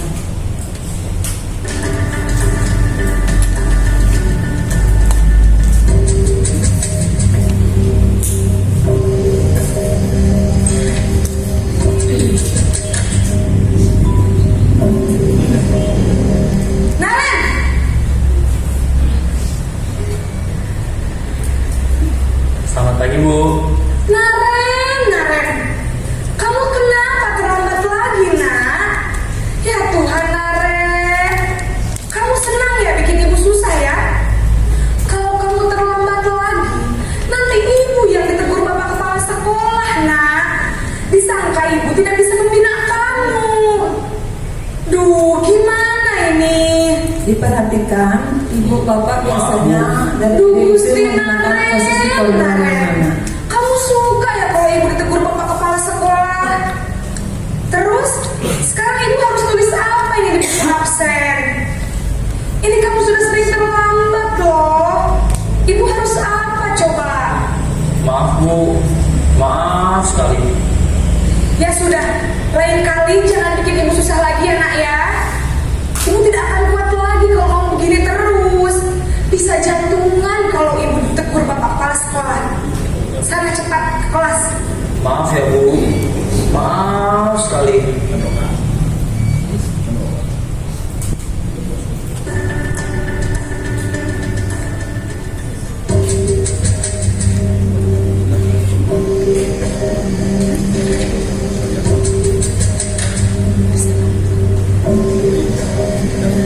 Naren!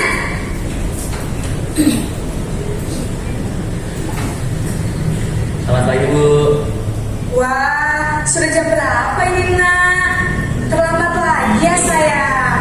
Iya Bu, habis ibu saya lupa bangunkan saya Bu.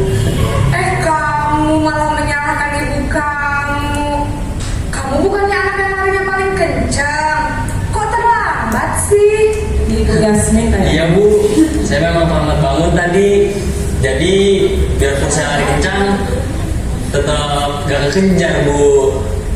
Ya sudah sana. Nanti lain kali larinya lebih kenceng lagi ya. Biar gak terlambat lagi. Bikin seneng ibu. Demi ibu.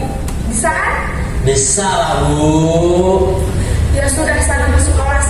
Ibu beresin urusan absen kamu. Kamu ini ada-ada saja.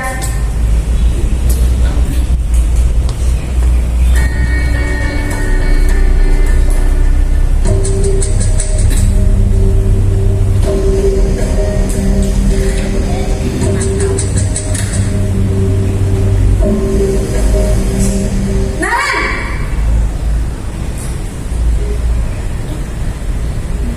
Selamat pagi Bu.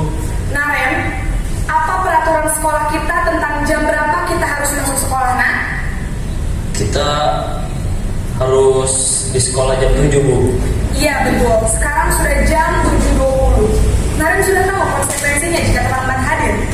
Paham Bu, saya harus tinggal kelas pas jam istirahat selama 20 menit. Iya benar, konsekuensinya demikian. Jadi nanti jam 9.30 pas istirahat, kamu harus tinggal di kelas, kerjakan tugas tambahan untuk ketertinggalan kamu, ya? Baik Bu.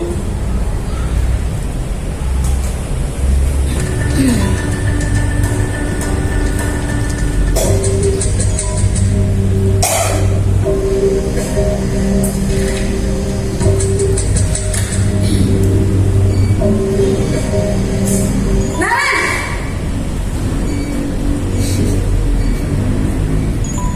Selamat pagi Bu. Selamat pagi Naren. Maaf Bu, saya terlambat. Iya, sekolah masuknya jam 7, sekarang sudah jam 7.20. Jadi sekarang bagaimana ini Naren? Maaf Bu, saya lupa setel alarm saya semalam. Baiklah, menurut kamu, keyakinan sekolah yang mana yang perlu kamu tingkatkan? Menghargai diri sendiri dan orang lain mungkin ya Bu. Setuju. Jadi, apakah Naren meyakini prinsip saling menghormati tersebut? Iya Bu, saya meyakininya. Apakah Naren bersedia memperbaiki masalah keterlambatan ini? Bersedia Bu. Bagaimana kamu akan perbaiki masalah keterlambatan ini?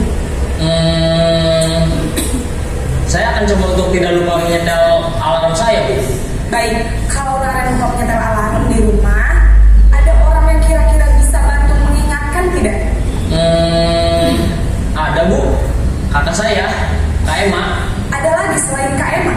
Selain Kak Emma, ada ibu saya. Baik, jadi yang mengingatkan Naren adalah Kak Emma dan ibu kamu ya.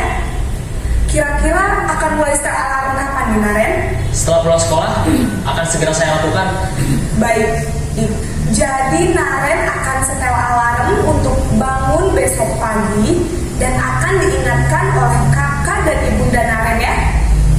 Ada lagi yang mungkin perlu dilakukan Naren agar tidak terlambat bangun lagi? Tidak ada, Bu. Baik Naren, terima kasih untuk kerjasama kamu. Sekarang kamu perlu kembali ke kelas untuk belajar. Baik, Bu. Terima kasih. Itu tadi 5 contoh video posisi kontrol yang dilakukan oleh orang guru. Nah, dari tayangan video tadi, adakah di antara Bapak Ibu guru semua yang mau merubah jawaban yang Bapak Ibu sudah tulis tadi? Ada yang mau merubah jawabannya? Nah, ada yang mau merubah jawabannya Bapak Ibu? Tidak, ya kalau tidak, sekarang kita lanjut ke pembahasan materinya. Posisi yang pertama itu posisi penghukum. Seorang penghukum biasanya menggunakan hukuman fisik maupun hukuman verbal. Orang-orang yang menjalankan posisi penghukum senantiasa mengatakan bahwa sekolah memerlukan sistem atau alat yang lebih menekan murid-murid lebih dalam lagi. Guru-guru yang menerapkan posisi penghukum ini akan berkata, ada dia dengan nada suara tinggi, bahasa tubuh dan matanya melotot dan jari-jarinya menunjuk-nunjuk dan menghardik seperti patuhi peraturan saya atau awas, kamu selalu salah, selalu pasti selalu yang terakhir selesai, terlambat lagi pasti terlambat lagi, selalu datang terlambat, kapan bisa datang tepat waktu. Nah, biasanya di posisi penghukum ini, contohnya kalau ada murid yang tidak membuat PR, pasti biasanya gurunya akan berkata, kenapa kamu tidak membuat PR? Dia pasti menghardik dengan suara menghardik itu bertanya pada siswanya. Nah, hasil dari posisi kontrol penghukum ini, kemungkinan murid akan marah, menjadi pendendam atau bersifat agresif. Bisa jadi sesudah kembali duduk, murid tersebut akan mencoret-coret bukunya atau meja tulisnya. Lebih buruk lagi, sepulang sekolah, murid melihat motor atau mobil bapak ibu guru akan menggores kendaraan tersebut dengan paku. Jadi di sini di posisi penghukum, murid itu akan menjadi pendendam. Misalnya siapa di sini yang pernah menggunakan posisi kontrol penghukum? Ada? Ada, pasti semua pernah ya. Ya pasti semua pernah. Saya pun sering menggunakan posisi kontrol penghukum dulu sebelum mengikuti JGP ini. Nanti setelah ini saya akan belajar menghilangkan posisi penghukumnya.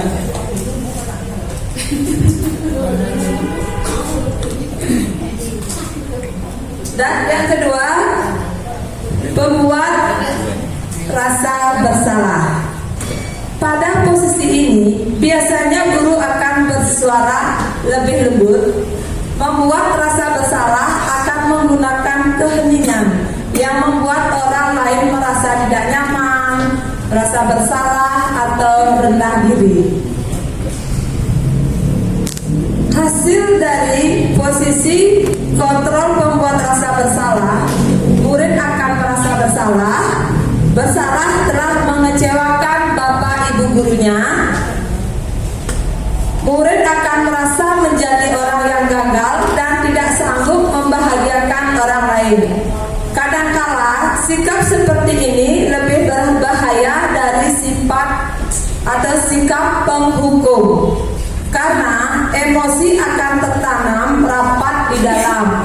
Murid ini menahan perasaannya, tidak seperti murid dalam dengan guru yang penghukum, di mana murid bisa menumpahkan amarahnya walaupun dengan cara yang negatif.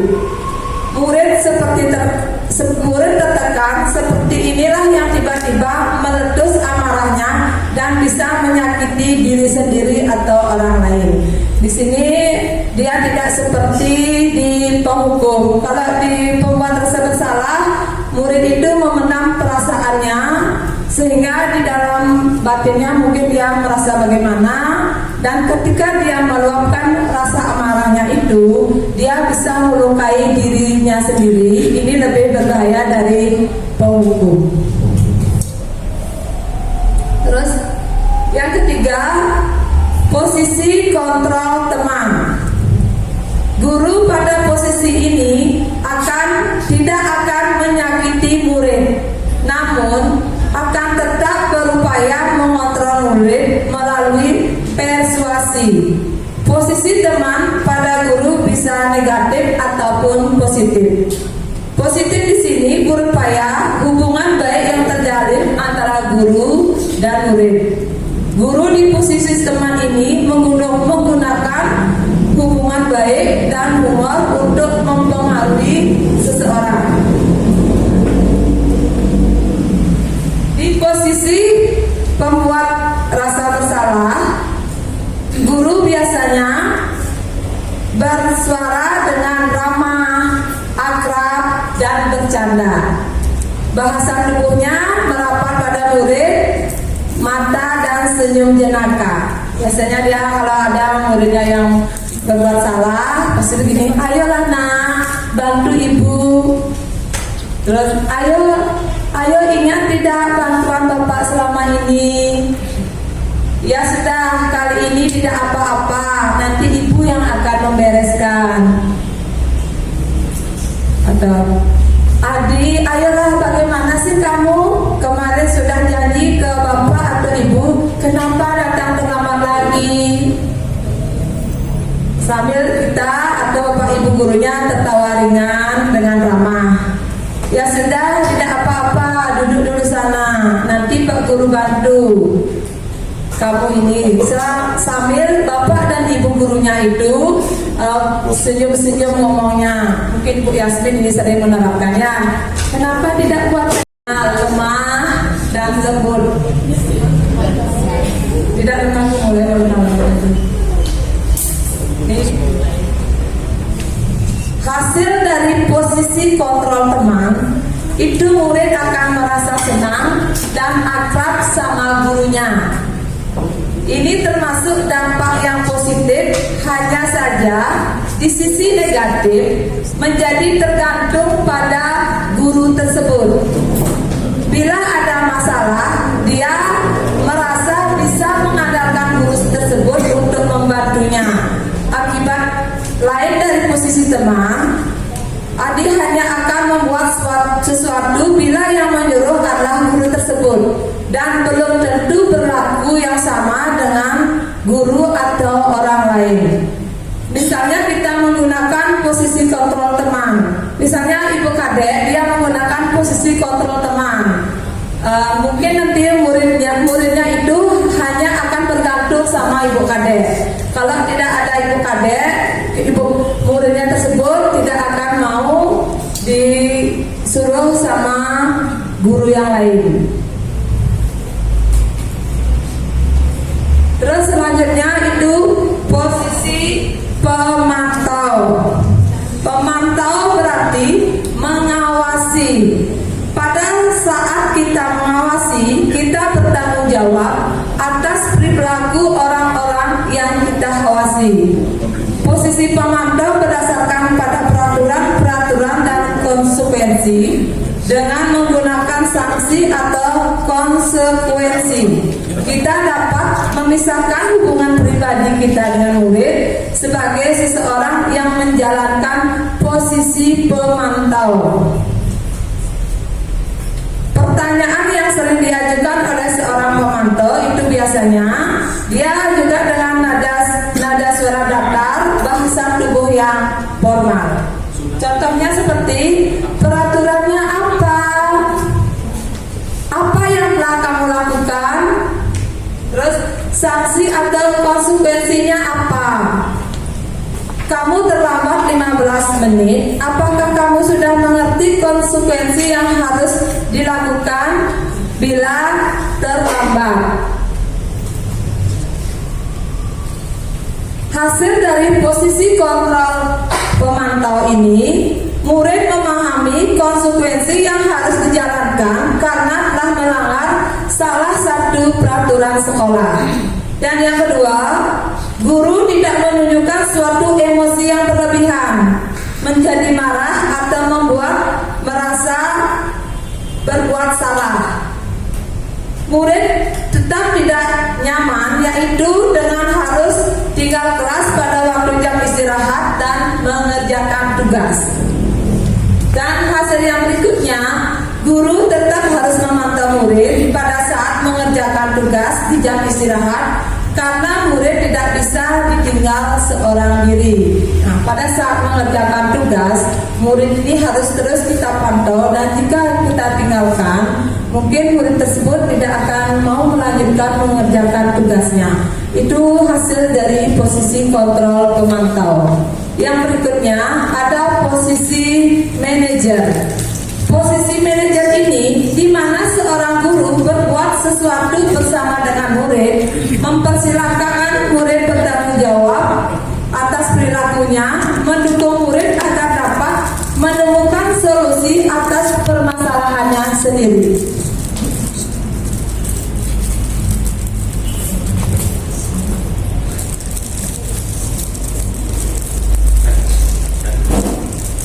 Nah, dalam posisi manajer ini, ketika ada murid yang berbuat salah, kita tidak langsung menghukum murid tersebut. Kita akan menanyakan, misalnya ada murid yang terlambat datang ke sekolah. Kita menanyakan dulu alasannya apa, kenapa murid tersebut bisa datang terlambat. Terus apa solusinya supaya murid tersebut tidak terlambat lagi? Terus apa yang sudah murid tersebut langgar, keyakinan kelas yang mana yang sudah murid tersebut langgar? Kita bisa menanyakan hal-hal seperti itu di dalam posisi manajer ini. Dan murid akan menemukan solusi atas permasalahannya sendiri, bukan kita yang menghakimi muridnya. Itu posisi manajer. Nah, dari penjelasan kelima posisi manajer tersebut, kira-kira posisi kontrol mana yang paling tepat kita gunakan untuk menghadapi permasalahan yang sedang dihadapi siswa? Ya, posisi manajer. Dari jawaban Bapak Ibu tadi, apakah Bapak Ibu mau merubah posisi kontrolnya? Ya, mungkin masih proses untuk merubah posisi kontrol yang lebih baik, agar kita tidak selalu menghukum murid, karena dampaknya tidak baik untuk murid jika murid itu selalu diberi hukuman. Dia akan punya rasa dendam sama kita. Mungkin dia setiap ketemu kita nanti dia bisa sembunyi atau dendam, ibu guru tuh saya hukum. Dendam punya bapak ibu guru tuh. Mungkin murid itu punya pikiran seperti itu.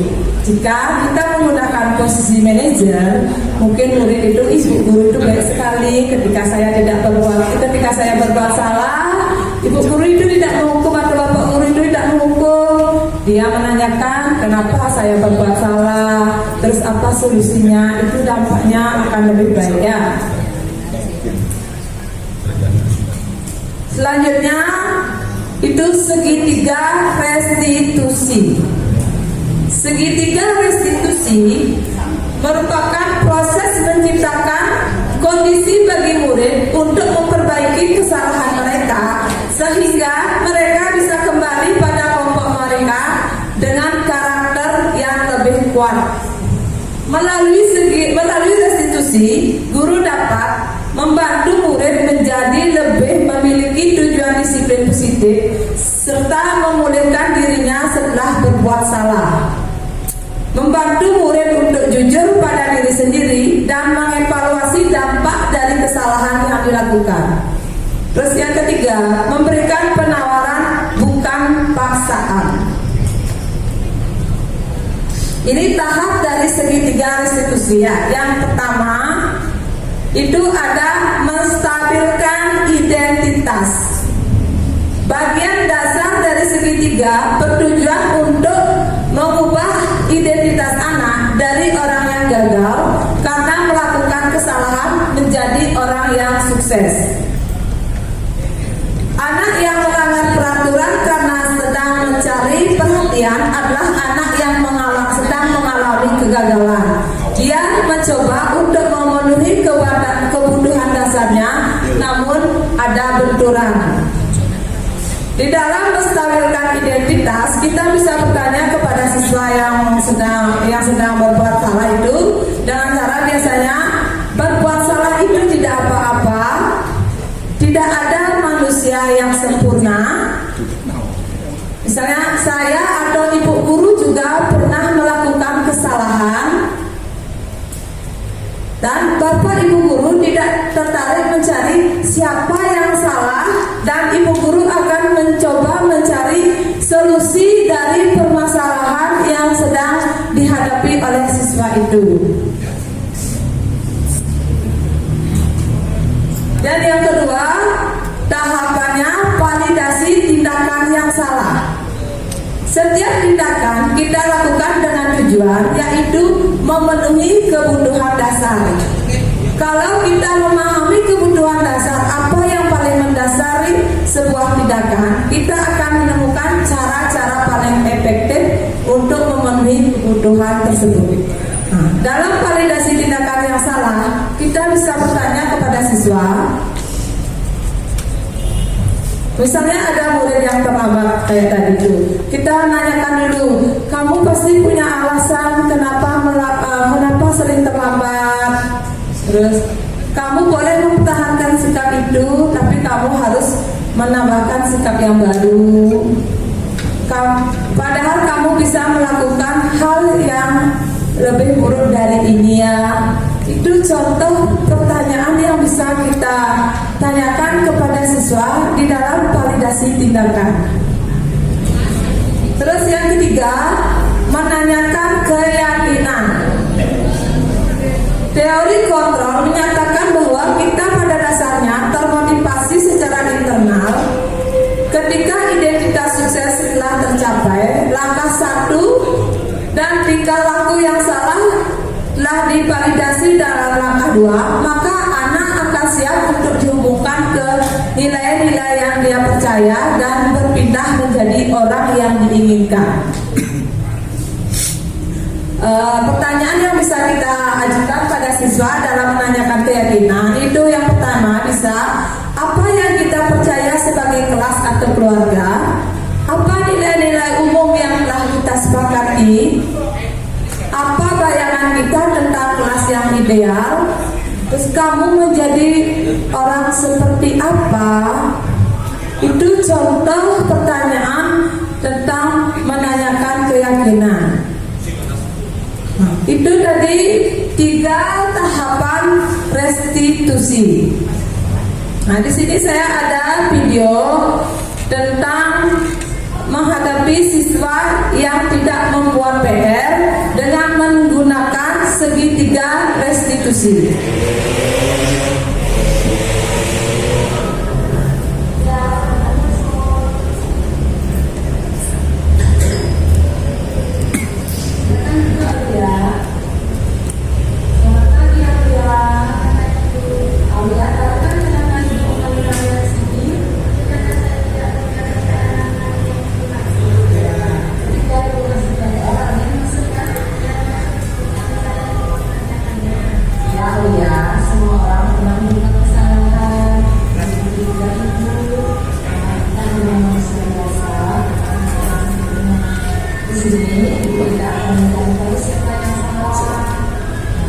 kita akan mencari solusi bagaimana caranya supaya Aulia bisa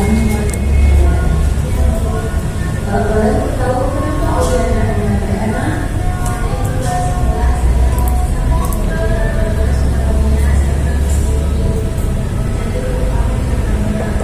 Aulia masih ingat kan dengan kelas kita?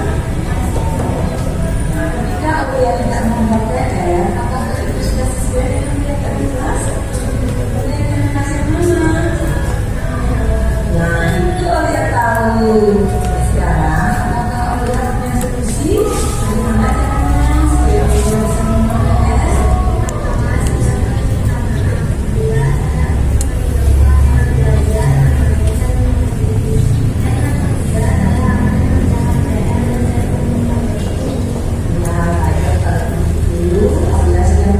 Solusinya dan itu juga akan bekerjasama dengan orang tua Aulia supaya mengawasi Aulia belajar, membuat PR.